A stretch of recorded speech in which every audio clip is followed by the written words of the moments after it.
As Dr. Ali tells her story, she is the type of woman who prefers to be alone and happy on her own. She is a storyteller who enjoys traveling to different countries to share her research and ideas about myth and mythos. Ali is flying from London to Turkey to attend a workshop. While she is getting her luggage at Istanbul's airport, a small, strange man tries to push her cart in the opposite direction. However, Ali stops him and inquires as to what he is doing. The strange man informs him that he will show her the mystery of Istanbul. Ali's friend Gunhan arrives to pick her up. Ali is lost in thought as she witnesses this strange man vanish. Ali tells her friends about the man she met at the airport in the car, but they don't take her seriously. They inform Ali that she has seen a genie. Ali is presenting her myth theory of stories in a conference room when she notices a mystical figure among the humans slowly approaching her. Ali informs the people that what was once a mystery is now becoming a reality thanks to science. The mystical figure then attacks Ali, knocking her unconscious. She regains consciousness after a while, and Gunhan leads her out of the conference room. The two then visit an antique shop in an Istanbul market, where Ali discovers a small blue and white marble bottle among the disorganized items. She purchases this bottle. She then returns to her hotel. Ali is cleaning the filthy bottle. Then, unknowingly, she frees the creature imprisoned in the bottle. When Ali gets a closer look at the creature, she notices that it is a huge glowing humanoid speaking in a strange language. Ali attempts to converse with him without being intimidated and soon discovers that he speaks Greek. Then, using books and laptop computers, he learns current languages and information. He then addresses Ali in English. Ali is surprised at how quickly he picked up her language. He informs Ali that he is a genie who will fulfill her 3 heartfelt wishes, but Ali listens patiently and without becoming emotional. She then informs him that she wishes to confess. She has always enjoyed being alone, and in that solitude, she created an imaginary friend named Enzo. She used to communicate with him in story language, which only the two of them understood. That friend was always by her side, but she soon realized that it was all due to her stupidity. That's why she burned the school journal full of stories. Jin understands her and tells her after she finishes that Ali believes her friend has returned. Jin elevates a simple hotel breakfast to a royal level. He transformed into a normal person. Ali tells him about her heartfelt desire that she does not have, but she still requests some time to think.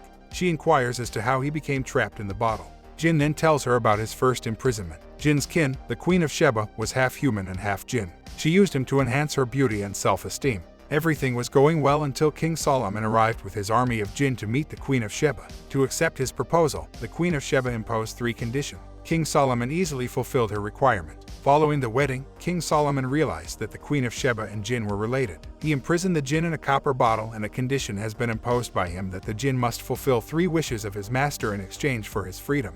Then he threw the bottle out, which was caught by a bird and thrown into the Red Sea. He was imprisoned in this bottle for over 2,500 years. Ali inquires as to how he spends so much time besides sleeping, to which he responds that he does not sleep.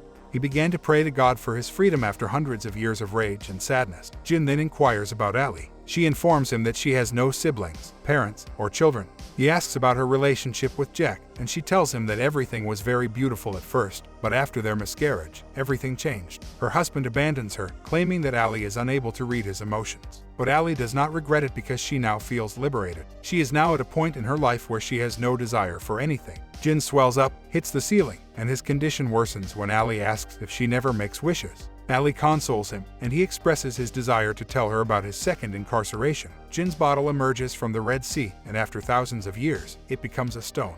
Jin has no idea how he got to the Great Palace of Constantinople, and his bottle was discovered by Gultan, a maid in love with Prince Mustafa. She faints at the sight of the Jinn at first, but when she comes to, her only desire is to attract the prince's attention. The Jinn grants her wish and gives her the same enchantment oil he made for Queen Sheba. The Jinn told Gultan to hide the bottle, which he did by hiding it beneath a marble stone in a bath. Gultan walked right into Mustafa's bedroom. On the other hand, the king was convinced by Mustafa's beloved concubine, Hurrem, that he was rebelling against his father. All of this was visible to the Jinn, and he wanted to warn Gultan, so Gultan granted his second wish. She was considering giving Mustafa his heir so that he could remain in his life. Gultan also realized that she was carrying the prince's heir in her womb and didn't need to enslave anyone else. Hurrem's plan had worked, and the king summoned Mustafa. Mustafa wanted to reassure the king of his loyalty, but the king did not listen and eliminated his own son. The Jinn appeared immediately and told Gultan the news, pleading with her to grant her third wish and save her life, but Gultan refused and fled the bathhouse. The Jinn kept calling out to her and begging her to spare her life, but she was apprehended by the assassins.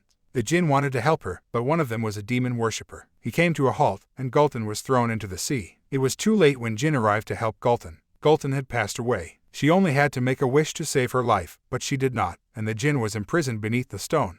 After 100 years, 2 children named Murad and Ibrahim came to the bath while playing, and Murad felt the presence of the jinn. He is almost to the jinn's bottle after sliding a stone with the help of his brother Ibrahim. Jinn notices the hair on Murad's legs and realizes that somewhere in Murad's bloodline, a jinni exists. Murad ascended to the throne at the age of 11. Murad began fighting in the war at the age of 20, and his extremism is well known throughout the world. He and his men fought in the Caucasus and Mesopotamia. Ibrahim was imprisoned in a golden cage with his favorite concubine, because Qasim desired that he produces an heir to the throne and save his life from Murad.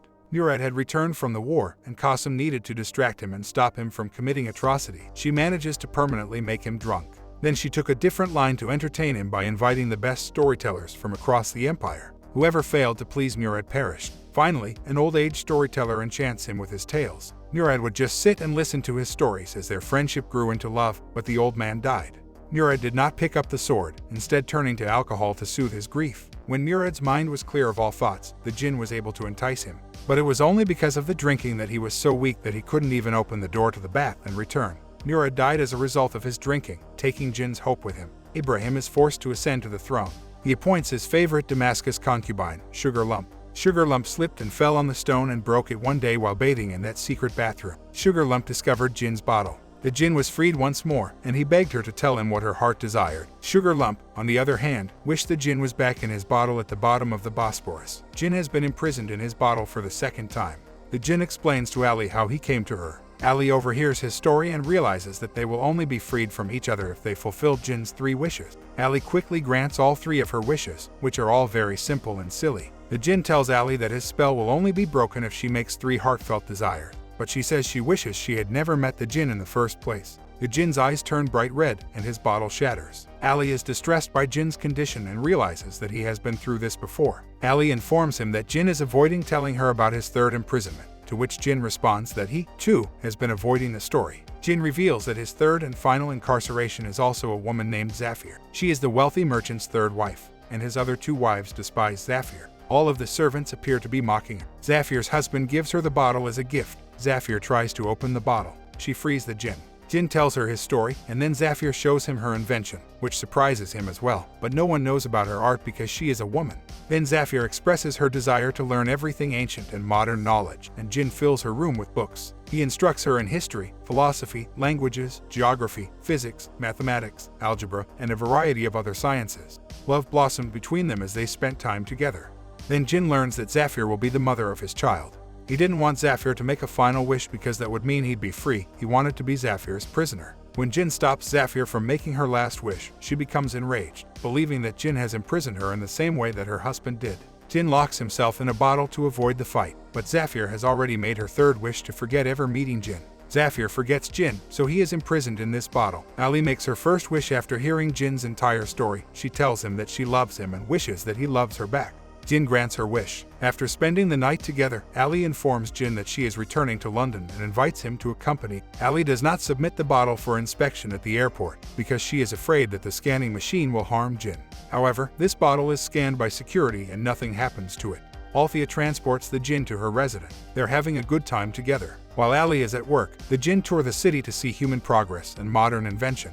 He is also astounded by how far humans have come in just a century. Ali returns home one day to find Jinn sleeping in the basement. Jinn is disintegrating. Ali wishes for Jinn to communicate with her again, and he begins speaking to her. Jinn suggests that the 2 of them go for a walk or have a picnic, but Ali is concerned about his health. She tells Jinn that she knew the consequences of forcing someone to love better than anyone else. She also wished to keep Jinn in prison with her, but he would perish if he remained in this world. As a result, Ali makes her final wish for Jinn to be freed and return to his world. When Ali falls asleep in his arms, Jinn departs. Ali is back on her own. She finishes her book on Jinn 3 years later. Jinn appears to her as she sits alone in the park watching the happy couple. She believes it is an illusion, but Jinn returns to her in reality, and the 2 of them now walk through the park as a perfect couple.